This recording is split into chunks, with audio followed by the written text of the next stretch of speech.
You're from New Orleans. You were just saying that you grew up where? I grew up in Upper Ninth Ward area. And, What part? What street? it's Pauline Street, kind of what's now sort of the like St. Claude Art District area. So that's kind of my old neighborhood. That and yeah, it's been a lot in that area. That part of the Ninth Ward was like early childhood. Late teens was more of the 8th Ward, Music Street, St. Claude still. I used to live on Music Street. Yeah, so that's kind of the stomping grounds.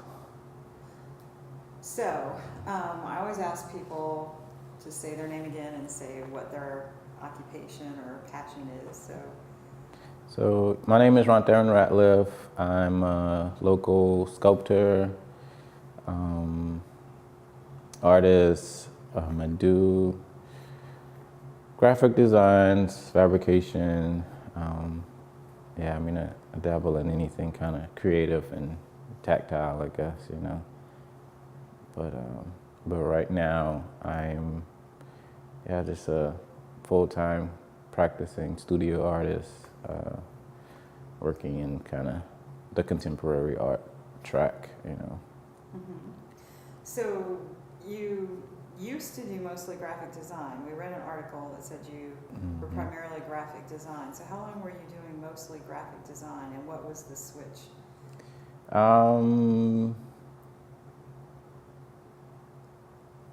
I started graphic design kind of just out of high school.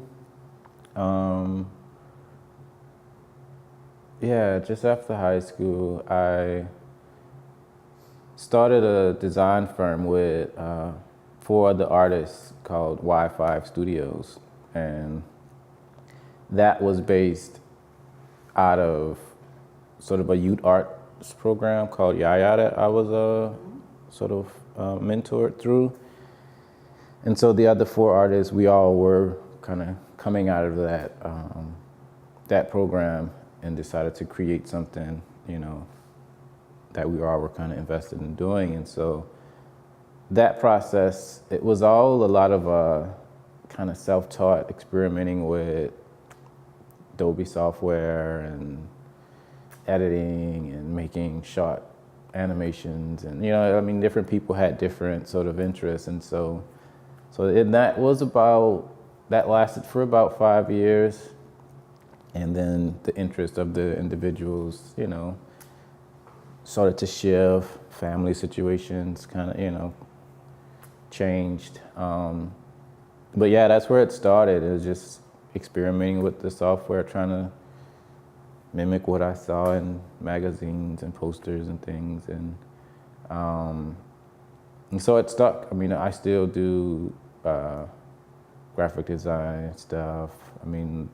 The last, 3 or 4 years, I've done some renderings or designs for the Mardi Gras, like cups that they throw off the floats and things like that. But yeah, so it's still a part of my practice today. You've done some pretty well-known sculptures too. Would you mind talking a little bit about your sculpture work? That's what I've heard more. Yeah,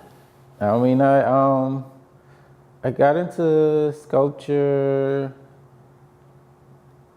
through Yaya. I guess one of my first experience was a project that was commissioned by the Bouquet, and we collaborated with local artist, the late John Scott. And so working on that project, I learned a lot about fabrication and stuff like that. And so just, visiting John Scott's studio, and seeing where he worked and listening to him talk about, his practice and how he got to be where he was at the time, was just kind of inspirational for me. It was this pivotal moment for me to kind of look around and see man, this is, I don't know, you know, what this is or how he got here, but this is what I want, you know. And so yeah, that sculpture project was the first, and it's located sort of on the levee wall just outside of Cafe Du Monde in the French Quarters. And so I was responsible for creating the mock-up and sending John Scott the sort of files to like have all the stuff kind of water jet cut out where that he would fabricate, and then shipped it back to us, and then all the artists that sort of created their own design worked to paint them.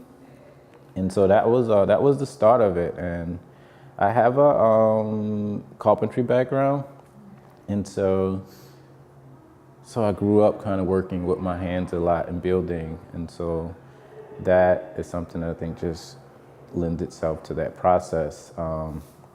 And so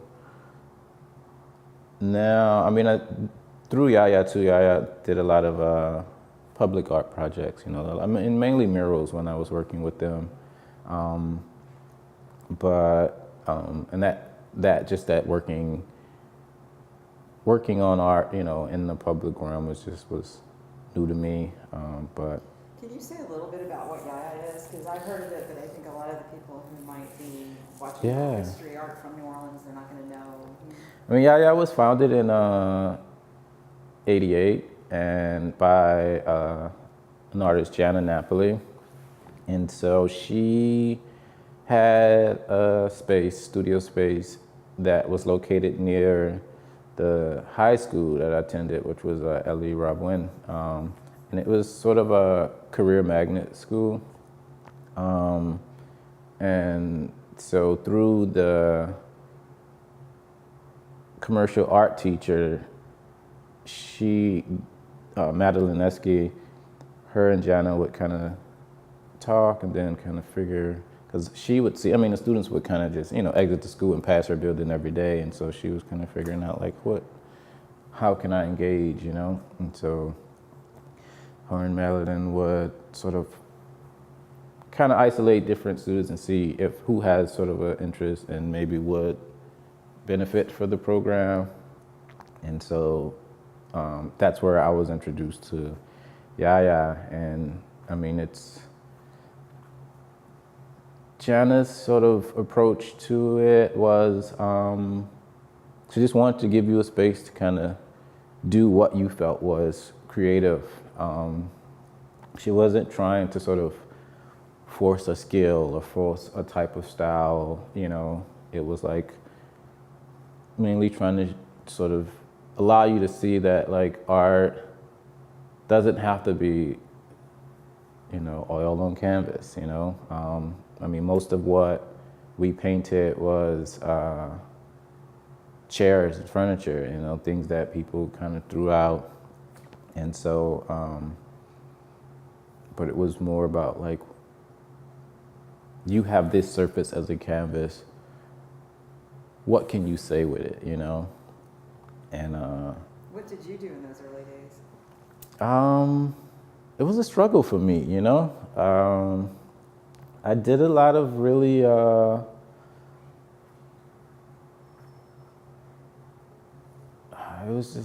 was really clean, kind of sharp edge. I remember when I started, I was doing a lot of like billiard tables, you know? And that was just an interest. One, it was just a challenge of painting sort of a ball in the round, you know, on a flat surface. But then that was one of the things that I enjoyed doing with some of the artists that was in the program. And so it was kind of sort of reflective of like my engagement in that environment. But I struggled, you know, like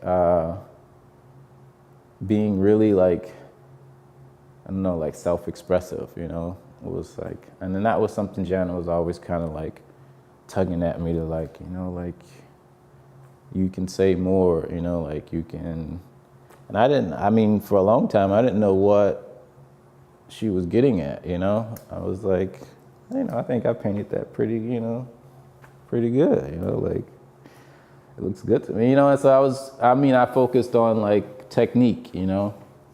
But yeah, it wouldn't be till like later that sort of meaning and messaging kind of came into the work that I was doing.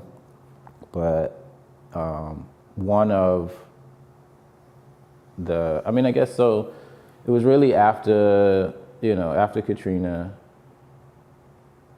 Jana was putting together a show, or she had been invited to be a part of a show with Jan Gilbert, and so, and I had been working with her. We were probably in maybe, I don't know, 75% through the fabrication process of her piece Flood Wall, you know. And so her and Jan invited myself and a couple other alumni of the Yaya program to be a part of this show. And so that was sort of the first time. I mean, so what happened was, you know, Katrina happened, sort of, I traveled a little bit, processed that information, but was still thinking about like public art and what I would do, like public art and sculpture. And so when this opportunity came, I didn't really have anything kind of to do. It was like, oh, well, I have this opportunity. What will I do? You know, and the only thing I've been thinking about in sketching was sort of this like concept of this tree. You know, I wanted to had this idea to sort of like take a bunch of brass instruments, you know, and just construct this like massive tree. You know, but that, you know. That over time, sort of the patina of that metal would sort of give that piece its sort of green tint and stuff like that. But that was just sort of like, you know, this like far-fetched kind of thing. And so I was like, well, I've been thinking about this tree and sort of how it can reflect sort of this feeling of New Orleans, you know? And at the time it was really, you know, sort of ravaged, and so it was like everybody's kind of trying to piece it back together. New Orleans was ravaged. Yeah, and so so I was like, well, maybe I'll kind of sort of have this tree represent that, you know, the resilience that the people, you know, the local community here have, and so yeah, that was where I got to thinking about content and sculptures, you know, and like what I'm saying with the piece. And so the piece was title Rooted, and the roots of the tree were made out of concrete, and then the rest of the tree was kind of made out of housing and building materials. But it was part of my experience being here during the storm, but then some of what I saw coming back. But the idea was that, I don't know, the people of New Orleans are resilient. And I think about how roots tend to grow like up, out, and through the sidewalk, you know, kind of pushing the ground up. But then trees are like, you know, the source of like wood. But when we're thinking about sort of storm surges, you know, like there's a sort of understanding that brick buildings are like stronger than like the wooden buildings, you know. So there's like bricks sort of are better than wood, sort of kind of logic, you know. But then, so that for me, there was this understanding that like, but a tree with its sort of life source still in it is stronger than sort of this laid concrete, you know, brick path or whatever, you know. So that life source, to me, was sort of this like innate, embedded community of culture that existed in like locals, you know. And so that was sort of this source of, I don't know, energy. And so that's what the tree kind of symbolized. And then there was like a bike that hung from a screen door, screen window, sort of canopy that symbolized my exploring the neighborhoods, checking in on different people's houses the day after. But yeah, that was the first sculpture I had done, and so I followed that with something that was more personal. And so the second one to follow was Things That Float. And Things That Float was these 3 houses that I constructed to kind of symbolize sort of a neighborhood or a city block. But it was based on my experience of being here. And like I say, I had a bike and I was kind of biking to different neighborhoods. My grandmother's birthday was sort of like just that weekend, and so a lot of family members were in town, but then there was all this like, oh, it's gonna be bad, everybody should leave. And she was one of the locals that would like kind of just, you know, had seen enough storms and kind of had this sort of understanding of riding it out, or, you know, it's like, and so we're like, no, you know, so my aunt was down from Maryland, and so we all convinced her to go with her, and it was like, well, look, I'll be here, I'll look on the house, you know, looking on the house. And so that was, so my most, you know, yeah, I mean, my, you know, except for like a few cousins here and there, I think most of my family, you know, evacuated.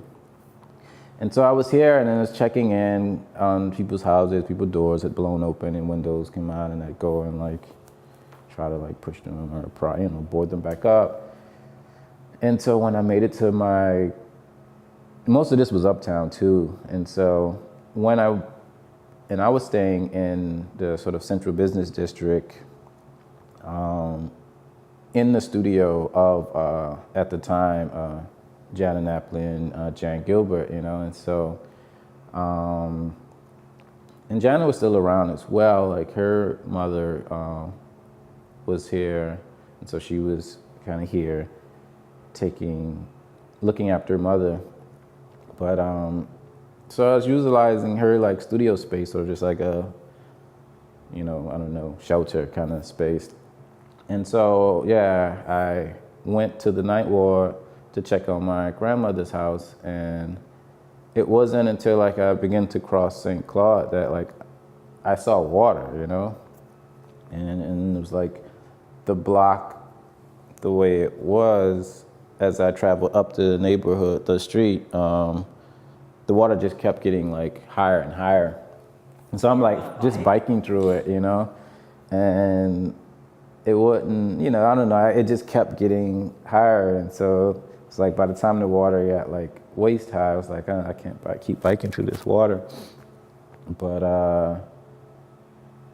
the night before, Jana went and got like rafts and things like that, like preparation kind of things. So she had stopped by. She was like, here's a raft in case you need it.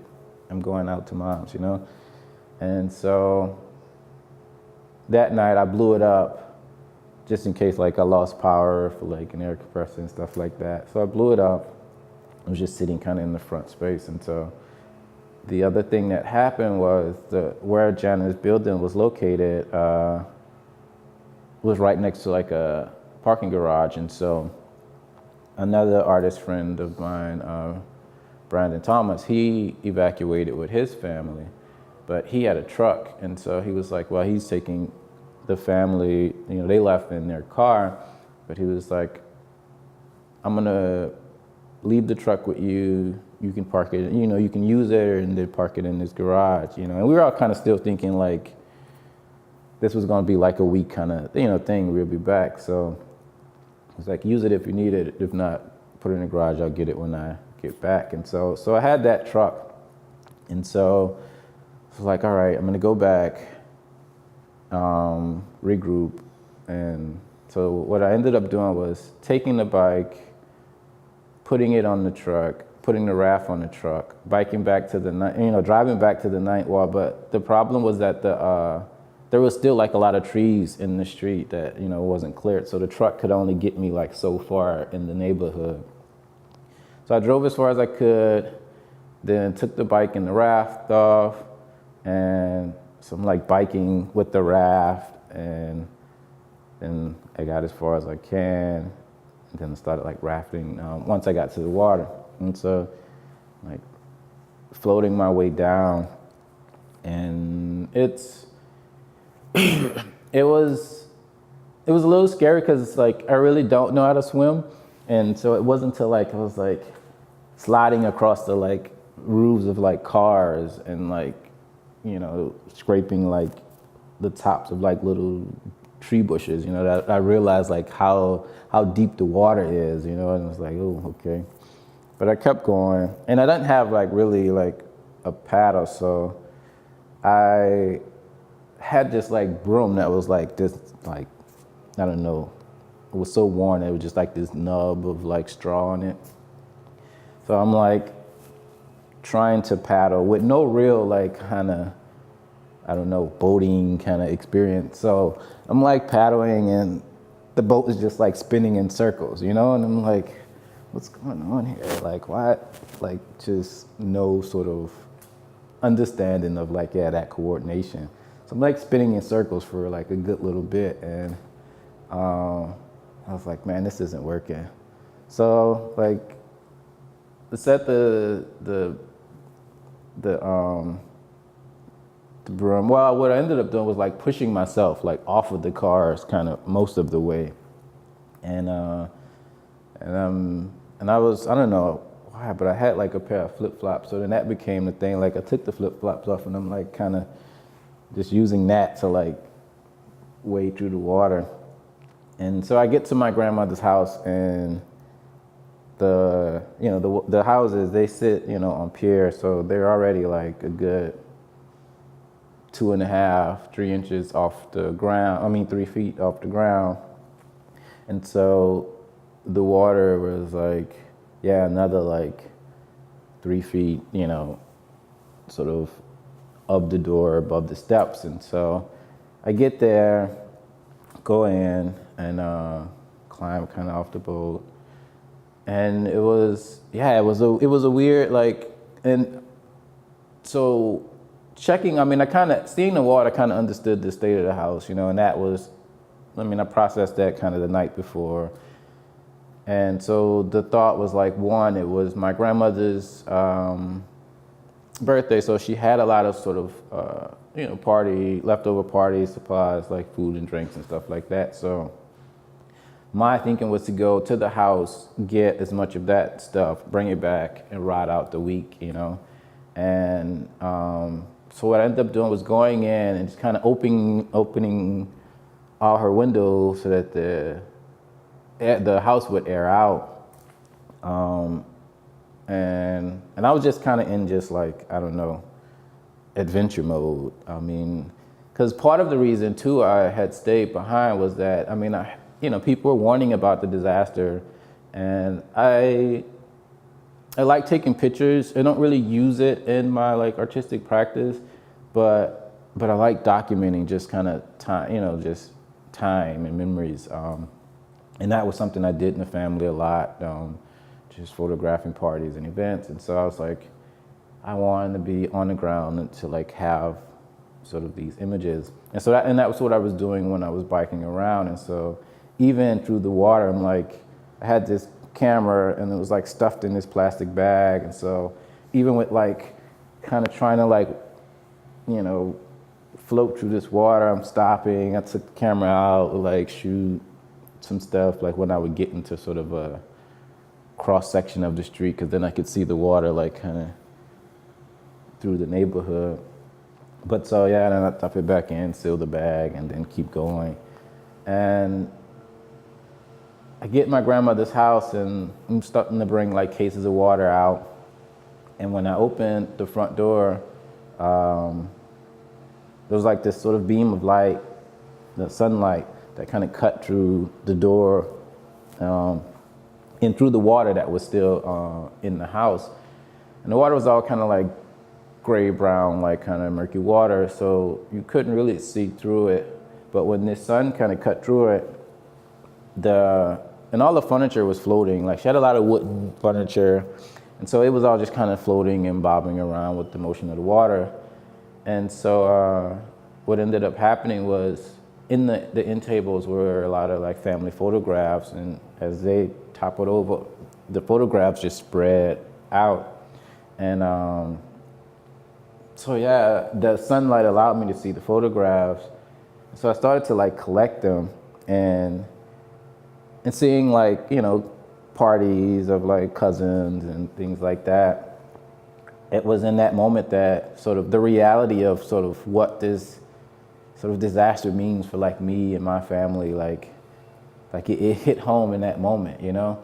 And I felt it like in my knees, you know? It's like I bent down to grab the photographs, and it was like, I don't know, it was like, you know, my heart, like, I don't know, skipped a beat, my knees got weak, and I was like, whoa, you know, what is this, you know?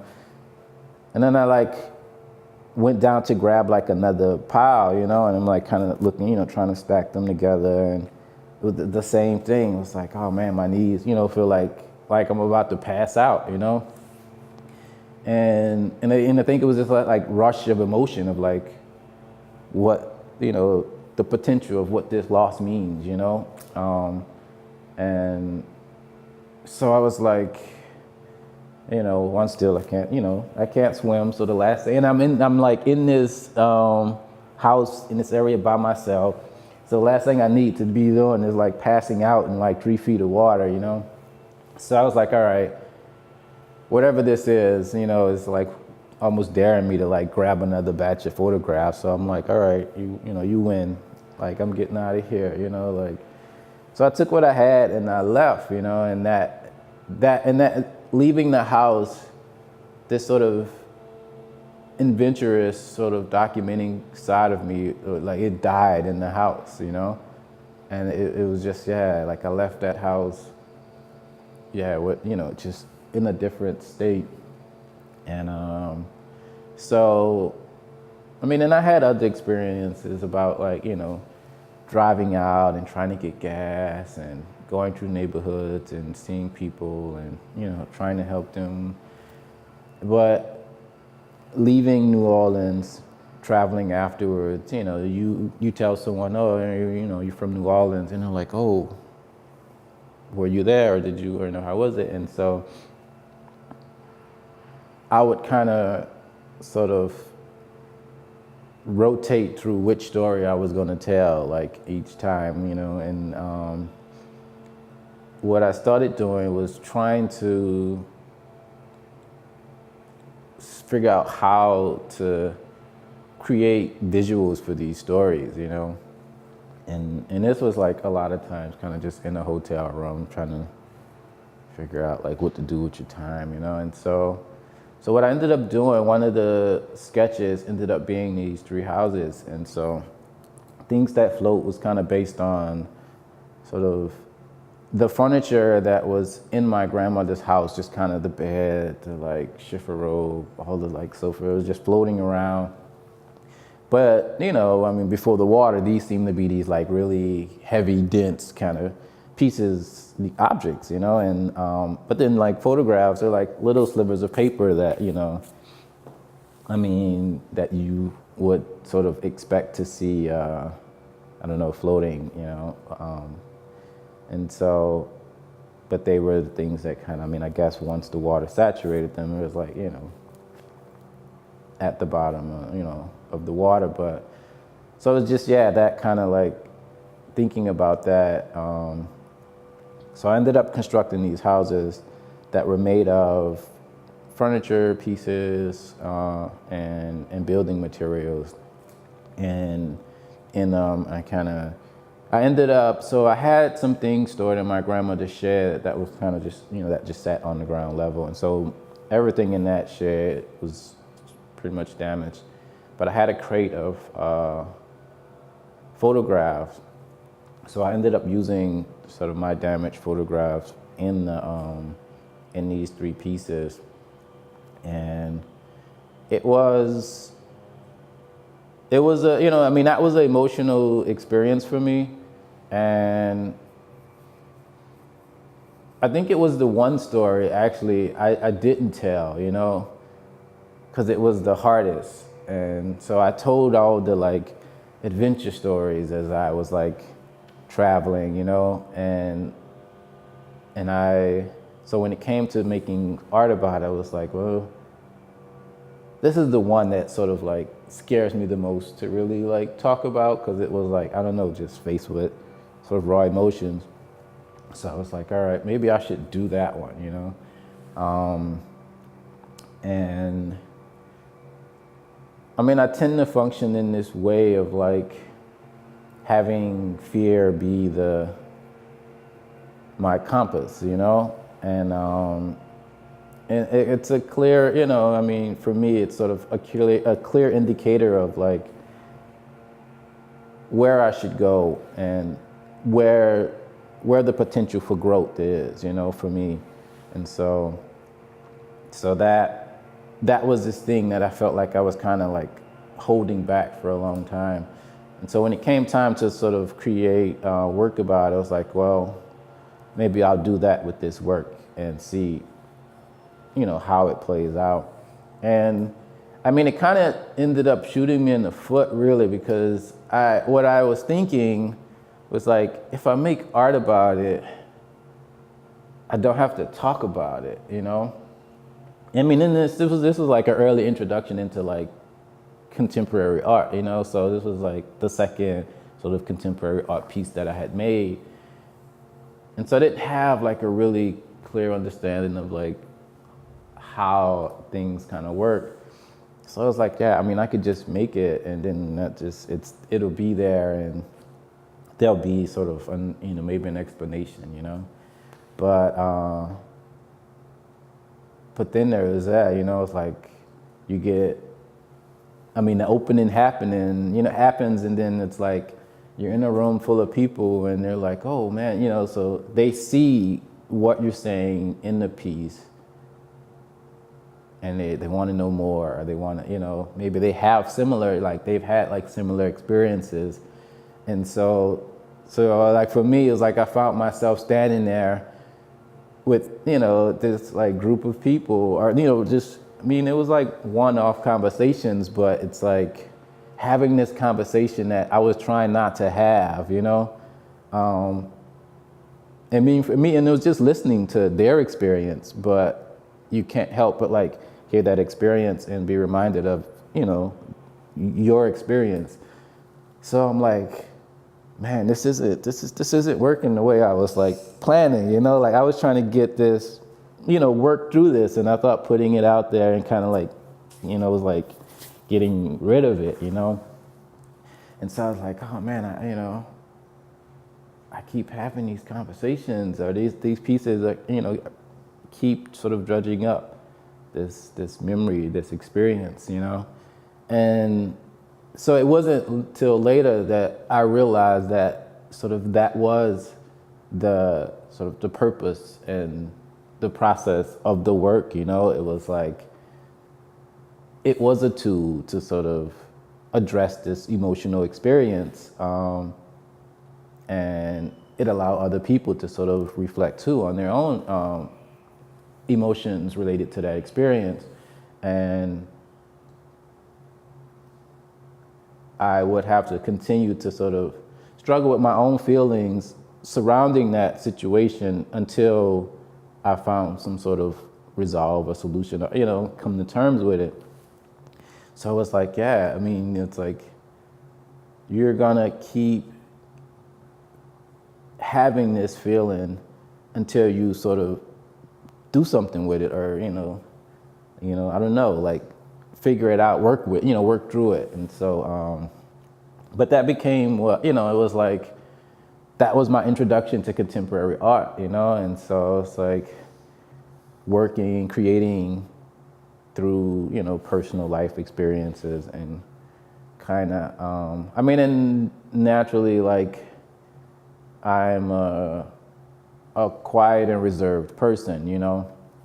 And so it's almost like functioning in like two extremes. It's like existing in a world, you know, with like friends and family where most of my sort of personal life is like barely shared, you know?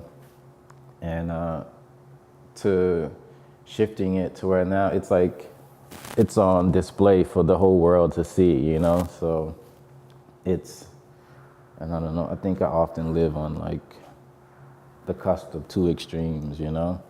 It's like nothing or everything, you know, like sometimes.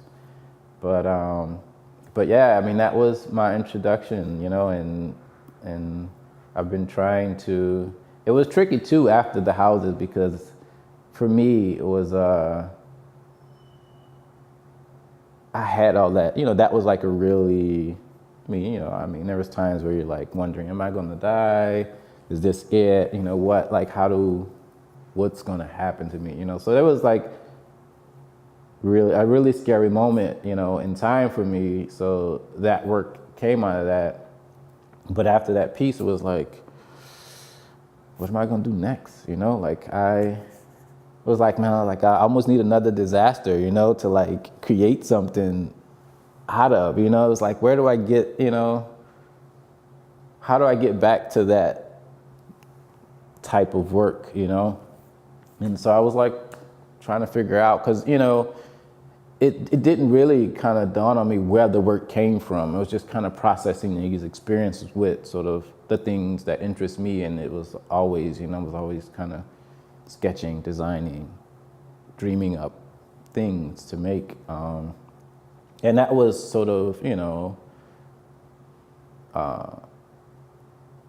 habits and influence of the creative artist community that I had, that the friends that I had grown, you know, met during my period at Yaya. So we were always just kind of bouncing ideas and concepts off each other.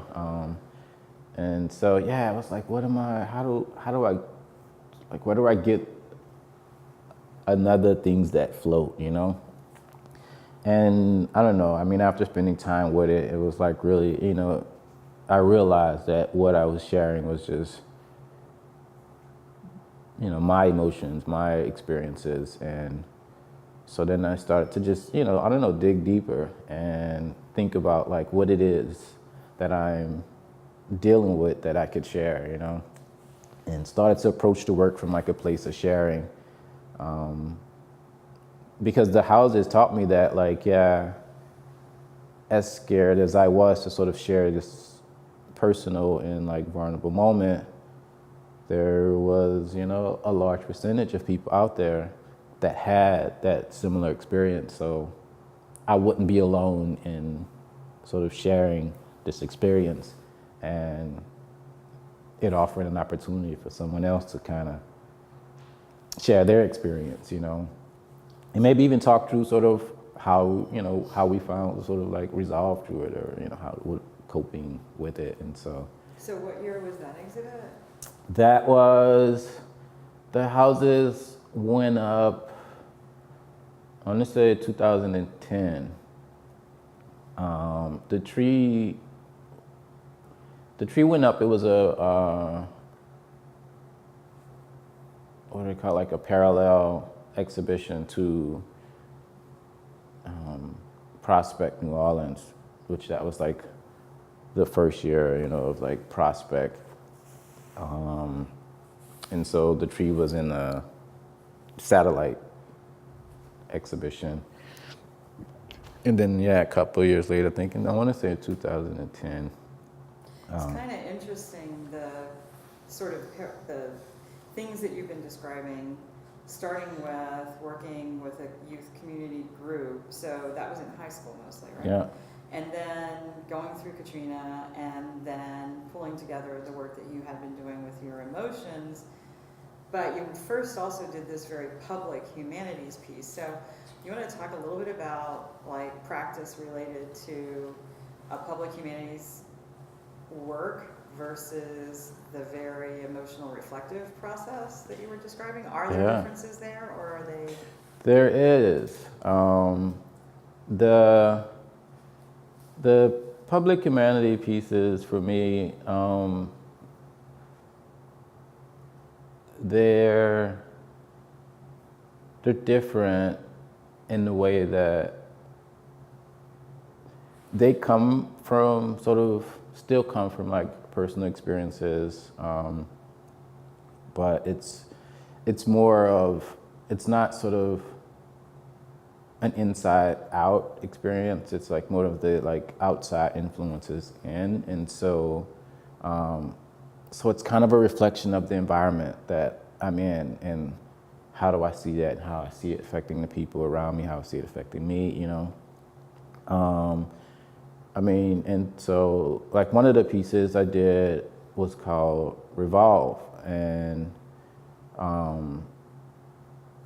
there was an opportunity, a window to exhibit sort of a piece of work, and I was reached out to by Jan Gilbert, and so I was trying to figure out what to say, what to do with this opportunity, because it was a corner window space in the Contemporary Art Center. And so at the time, there was just a lot of news and buzz around like gun violence and just the effect on like community. And then there was a shooting, and there was like a young girl. She was shot by like one of the stray bullets, you know, of whatever that like altercation was. And so that led me to think about just the like influence, the impact of like youth and gun violence, you know. And so we often, I feel, you know, like we often look at the person sort of behind the gun, you know, as the problem, you know. And so I wanted to sort of go beyond that, you know, and kind of look at like, how did that person end up with the gun? Why does that, you know, why did the gun exist, you know?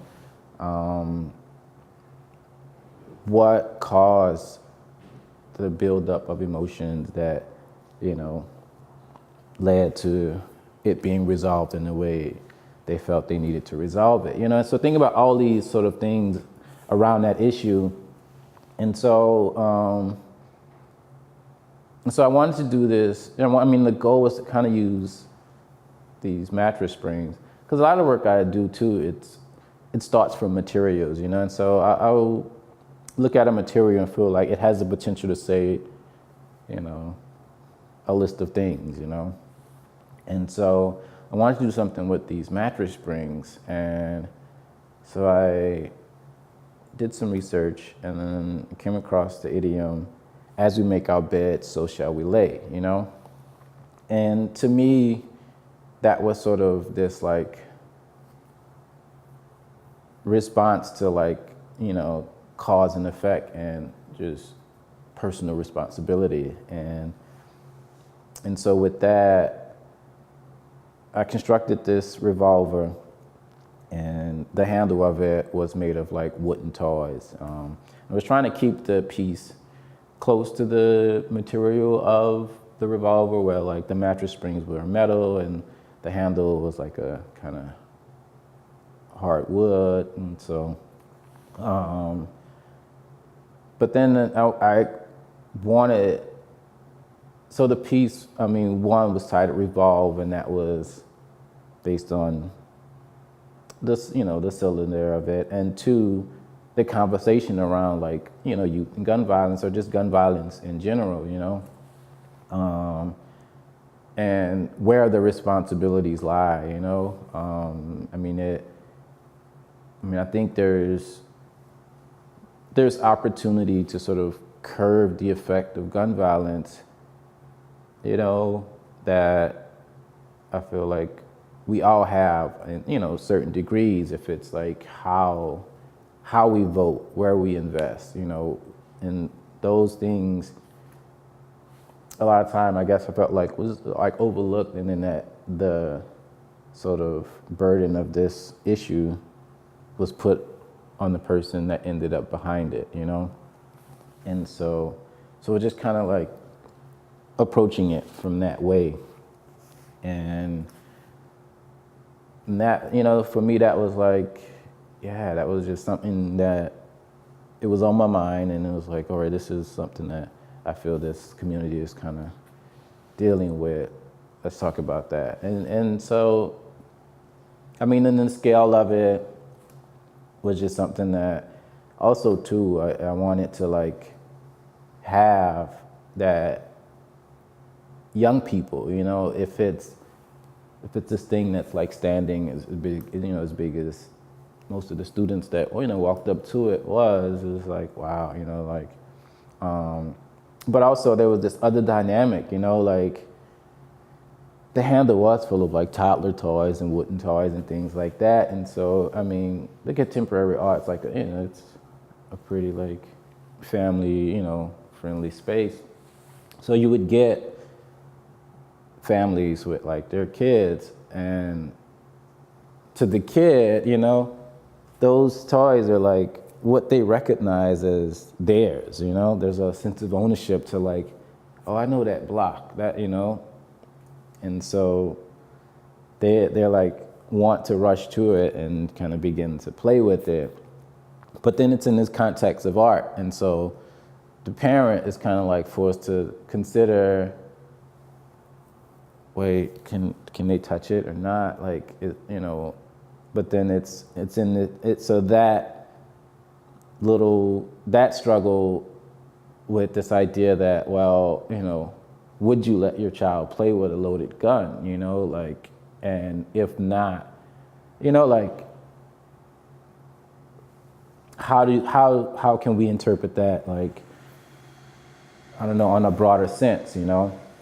And so this idea of walking into the room of a child playing with a loaded gun, that sense of urgency and, you know, the desire to want to like intercept, yeah, like that situation, to me felt like the urgency we should have of trying to find some resolve, you know.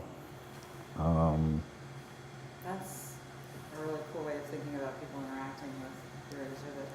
Can I ask you, we're going to need to wrap up in a minute, but one of the things that we started doing this project, one of the reasons we started doing this project is because friends of mine who live here said, you know, we're being represented these ways to the rest of the U.S., and we kind of want to say what we want to say. So I just want to know if there's anything about New Orleans culture, New Orleans art, anything that you would want people to understand or know about New Orleans as a native, as an artist here, as a person, however you want to think of it. I mean, I think New Orleans it's a very rich city on culture, you know, and that culture is structured in, I feel like, these overlapping communities, you know, and they're little communities, you know, they're like community of musicians and communities of artists and communities of like, you know, social aid and pleasure clubs and, you know, and community of like working professionals. And so, and they overlap in different ways, where the working professionals go out and like enjoy the second lines or, you know, come out to the art, and then, you know, and vice versa. And so those little communities are created out of this passion that I think local New Orleanians have for that thing that, you know, that like moves them, motivates them, you know. And I think looking at who came back, you know, I mean, yeah, there's like, I don't know, I mean, probably 30% of the population didn't come back, you know? But those that did, they came back because they had that passion, that like core passion that created their community, you know. And they struggled to find it, you know, where they were, you know. And so it was like, I can't find that. I'm going back, you know, and those people from that community, they found them here, and then so they kind of begin to rebuild the music industry, rebuild, you know, the like creative art. I mean, and the culture of art. I mean, it thrived afterwards, you know. I mean, the disaster just brought awareness to this little town that, I mean, some people knew about, and it was more about like the Mardi Gras experience. But I mean, a lot of people that came out to help felt the culture, the richness of that culture, and decided that they wanted to, you know, stay and be a part of it as well. So for me, yeah, that like, it's hard to sort of, I don't know, show or explain, but there's a deep passion that exists in like local Orleanians for, you know, for what they are like creatively invested in, you know, and that I think continues to define the culture of New Orleans, and that passion is what allows you to be resilient and continue to work toward whatever opposition that, you know, may hinder that experience. And so, I mean, and we have a lot of work, you know, still to do toward creating communities that are, you know, I don't know, a little more balanced, but it's that core passion that continues to allow those culture bearers to continue to do the work, you know. That's awesome. And I think that is at the heart of, I think, a lot of the locals here, and that I think is what drive this feeling that, you know, kind of sticks to your skin when you come here, you know. It's like you feel it, but you can't define it really, you know. But you enjoy being in it, you know. And I think that's what's radiating out of the locals, just that sense of passion and the freedom to sort of explore that passion, you know, like, and I think that New Orleans offer that.